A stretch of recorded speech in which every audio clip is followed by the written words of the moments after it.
Putin's brutal retaliation has intensified dramatically, with more than 130 drones and missiles raining down across multiple regions of Ukraine in a relentless assault.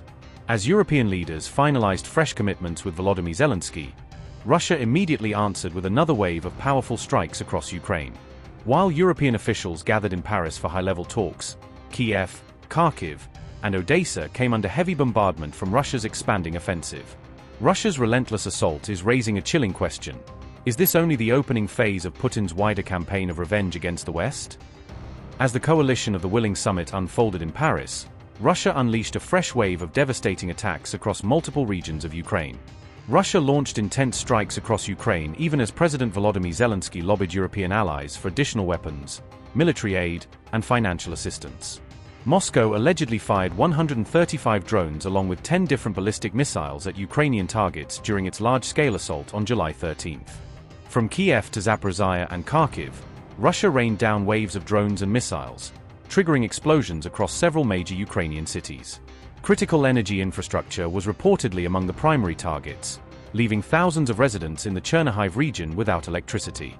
Ukraine's capital Kyiv also came under sustained ballistic missile barrage, with strikes reported across at least 16 different locations throughout the city.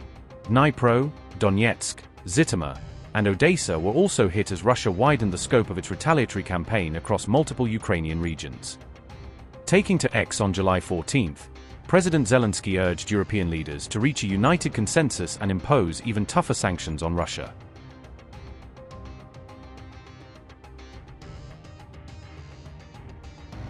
On July 13, Ukraine and 9 European nations unveiled a new coalition aimed at building a shared ballistic missile shield against future threats.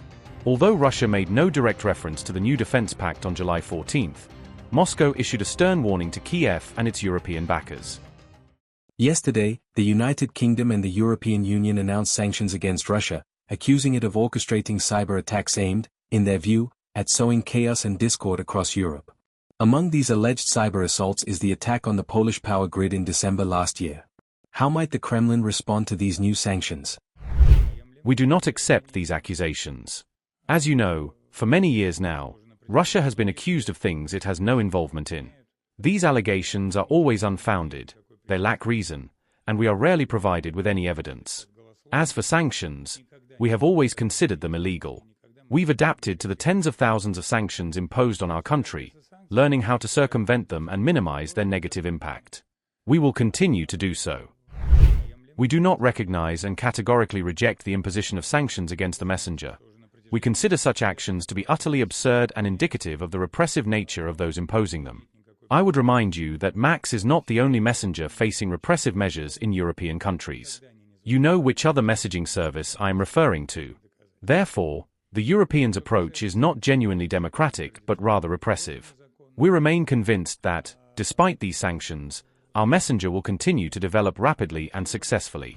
German Chancellor Friedrich Merz stated on the 13th of July that Russia would not take part in developing security guarantee mechanisms for Ukraine, and that the specifics of how these guarantees would be formalized would be decided by Ukraine and its partners, not Moscow. Overall, would you like to know how the Kremlin assesses such statements and whether there are any diplomatic contacts with the EU regarding a peaceful resolution in Ukraine? Thank you for this question. I believe it is the most important of all the questions raised today. Why? Because Chancellor Merz's statement demonstrates that the European position is dead-end. It is impossible to establish security guarantees without Russia's involvement. And if this is truly the Europeans' firm stance and they insist on it, then the prospect of European countries participating in any settlement process is entirely ruled out. This is an anti-ballistic system, and the Freya missile, which can become one of our joint significant contributions to protecting lives, strengthening Europe, and enhancing Europe's global capabilities to prevent conflicts. You all see the threat that ballistics currently poses in Russia's war against Ukraine. It is the ballistic strikes that have become Russia's last resort, truly its final means to prolong this bloody war. Similarly, we see in the Middle East and the Gulf how much sorrow can be brought by ballistic strikes, when ballistics are used simultaneously with mass drone strikes. Ukraine has been defending against this for years. And literally every day we need. Right now in Europe, there are a few options for such protection against ballistics.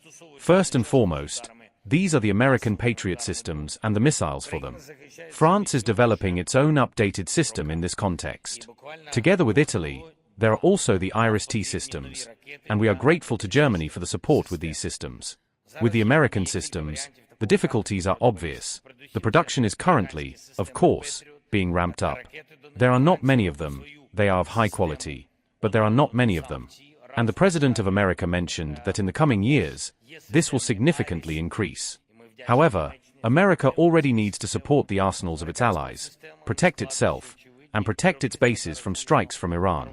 And, of course, it's necessary to respond to what's happening in Europe, in the war.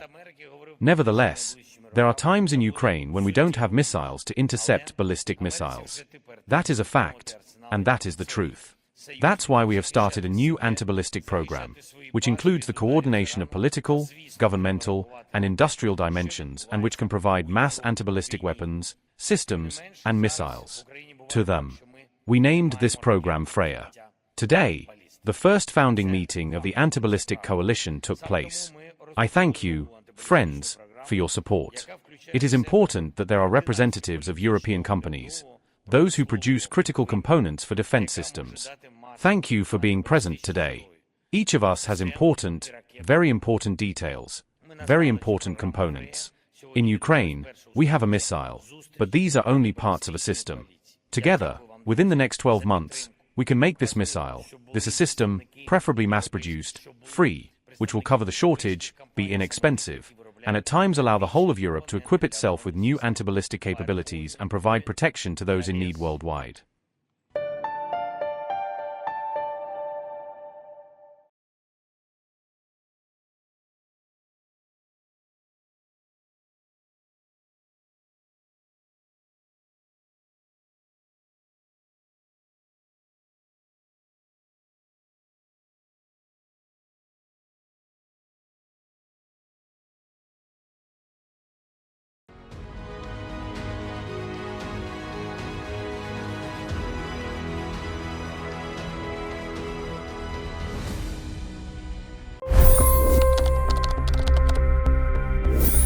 $25 crore गरीब गरीबी को परास्त करके बाहर निकले।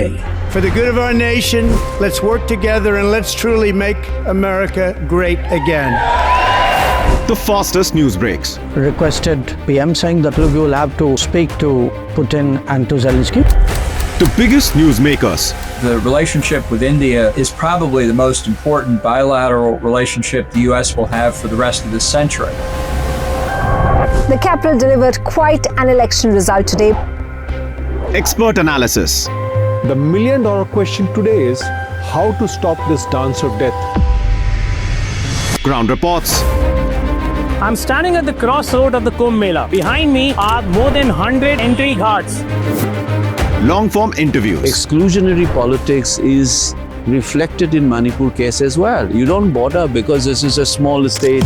Deep dive into burning issues. It's often said DRC could be the richest country in the whole world. It's because of what sits underneath. Why exactly did the US topple the Sheikh Hasina government? HD videos. We don't just break news, we break it down.